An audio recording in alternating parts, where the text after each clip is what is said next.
స్కూల్లో టీచర్లు యూజ్లెస్ అని అన్నారు. క్లాస్లో అందరి ముందు అవమానించారు. కానీ ఆ అబ్బాయి తర్వాత ప్రపంచాన్ని వెలుగుతో మార్చాడు.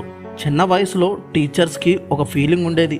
ఆ అబ్బాయిని చూసినప్పుడల్లా ఇతను లైఫ్లో ఏం అవ్వగలడు అని. ఫ్రెండ్స్ నవ్వుకునేవాళ్ళు. క్లాస్లో ఆన్సర్ చెప్పలేకపోయాడు ఆ కుర్రాడు. ఒకరోజు టీచర్ తన అమ్మని పిలిచి చెప్పింది, మీ అబ్బాయికి బ్రెయిన్ ప్రాబ్లం ఉంది, స్కూల్కి పంపించకండి అని. ఈ మాటలకి ఎవరైనా బ్రేక్ అయిపోతారు. కానీ ఆ అమ్మ మాత్రం అలా కాలేదు.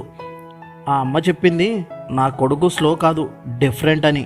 ఆ రోజు నుండి స్కూల్ని మాన్పించేసి ఇంట్లోనే చదివించడం స్టార్ట్ చేసింది. ఆ అబ్బాయి చాలా డీప్గా కొత్తగా ఆలోచించేవాడు. చిన్న ఎక్స్పెరిమెంట్ స్టార్ట్ చేశాడు.